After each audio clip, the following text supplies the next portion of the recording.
सभी को नमस्कार। महान कवियों की वाणी हर युग में, प्रत्येक युग में अपनी प्रासंगिकता रखती है। कई बार विषम समय में महाकवियों की सूक्तियां हमें याद आती हैं। कभी-कभी उन सूक्तियों की चरितार्थता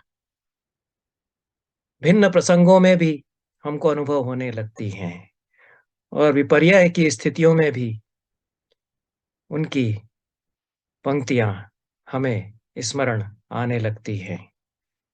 संदर्भ च्युत होकर के कभी-कभी हम स्मरण करते हैं। कबीर, तुलसी, सूर, कालिदास, वाल्मीकि ये इसी प्रकार के कवि रहे हैं जिनकी पंक्तियां उन लोगों को पग-पग पर स्मरण हो सकती हैं जिन्होंने उनकी काव्य सरिता का अवगाहन किया है, उसमें डुबकी लगाई है। तुलसीदास ने कहा कि रामचरितमानस मानसरोवर की तरह है। जिसने उसके जल में अवगाहन कर लिया, उसकी बुद्धि विमल हो जाती है। अस मानस मानस चकचाही, भई कवि बुद्धि विमल अवगाही। यह पंक्ति, यह चौपाई बहुत भिन्न प्रसंगों में अब याद आने लगती है। यद्यपि तुलसी का तो अभिप्राय बहुत भिन्न था। मनुष्य के हृदय की शुचिता और पावनता की बात वो कर रहे हैं। हम देखते हैं कि कई बार अत्यंत ही भ्रष्ट नेता है, तरह तरह के आरोप उस पर हैं और इंक्वायरी होने वाली है, ईडी की रेड होने वाली है, सीबीआई इंक्वायरी हो सकती है।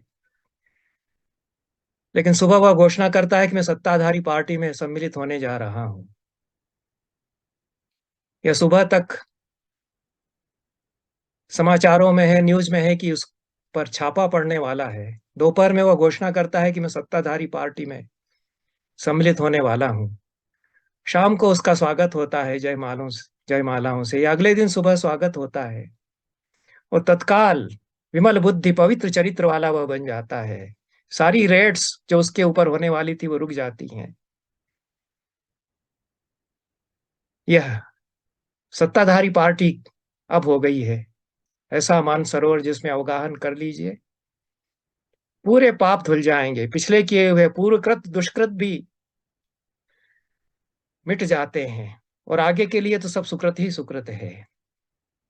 मज्जन फल पे किए तत्काला, काक हो ही पिक बकहु मराला। तीर्थराज प्रयाग का क्या ही सुंदर वर्णन तुलसीदास ने किया है। अखथ अलौकिक तीरथ राउ, देई सद्य फल प्रगट प्रभाव। सद्य फल प्रकट हो जाता है। एक बार डुबकी भर मार लीजिए तो मज्जन फल पे किए तत्काला, काक हो ही पिक बकहु मराला। एक ही पार्टी ऐसी है जिसमें आप अवगाहन कर लीजिए, एक बार डूब जाइए तो कौवे से पिक और बगुले से मराल, दुर्जन से सुजन, पापात्मा से पुण्यात्मा आप हो जाते हैं। अभी तक तरह तरह के आक्षेप लग रहे थे, डर था कि गिरफ्तार हो सकते हैं, लेकिन वो इसमें अवगाहन उन्होंने किया सत्ताधारी पार्टी में। अब वो मुख्यमंत्री हैं। अब कोई कहीं इंक्वायरी नहीं, अब कोई भय नहीं, उनके सारे पाप धुल गए। अभी अभी बहुत बड़ी दुर्घटना हो गई। मोरवी में रस्सी का पुल था अंग्रेजों के समय का, 500-600 लोग उससे गुजर रहे थे, पुल टूटा, 134 लोग कम से कम प्राणों से हाथ गंवा बैठे हैं। अत्यंत दुखदायक त्रासदी है हमारे समय की। और कई सैकड़ों लोग घायल, उनके परिवार बिलख रहे हैं, परिवारजन बिलख रहे हैं। तरह तरह की इंक्वायरियां होनी शुरू हो गई हैं, कुछ गिरफ्तारियां हो गई, कुछ को डिटेंशन किया गया। लेकिन जितना जो कुछ हम समझ सके कि जो असली गुनहगार थे उन पर कोई हाथ नहीं डाल सकता है। उन पर कोई कार्रवाई होगी भी नहीं। एक घड़ी बनाने वाली कंपनी को रस्सी का पुल मरम्मत करने का ठेका दिया गया। कोई रसूख होगा उस कंपनी के लोगों का, और कुछ खिलाया पिलाया तो होगा ही अच्छी तरह से, नहीं तो कैसे मिल जाता इतना बड़ा कॉन्ट्रैक्ट कई करोड़ का। और तरह तरह की लापरवाहियां हुई। कैसे बिना अनुमति के पुल खोल दिया गया, कैसे 100 लोगों के को गुजरने की अनुमति दी जानी चाहिए थी और 500 को टिकट दे दिए गए। इसके पीछे कौन लोग दोषी थे? लेकिन पकड़ा गया है जो नीचे के कर्मचारी हैं, जिनको कि आदेश दिया गया था जैसा वैसा उन्होंने किया। जिन्होंने आदेश दिया उन पर कार्रवाई नहीं हो सकती,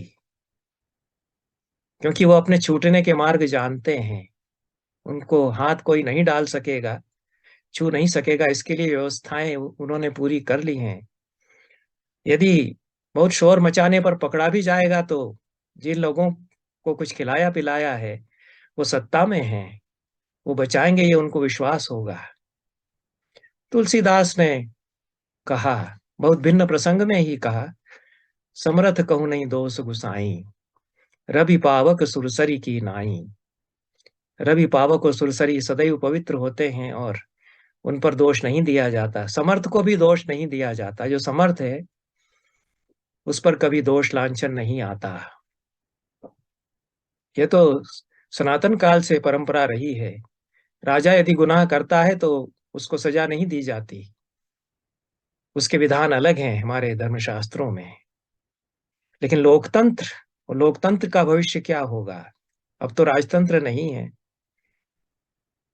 तो जो लोग समर्थ हैं वो छूट रहे हैं, छूट जाएंगे, पकड़े जाएंगे कमजोर लोग, पीसा जाएगा गरीब आदमी। बहुत बहुत धन्यवाद। नमस्कार।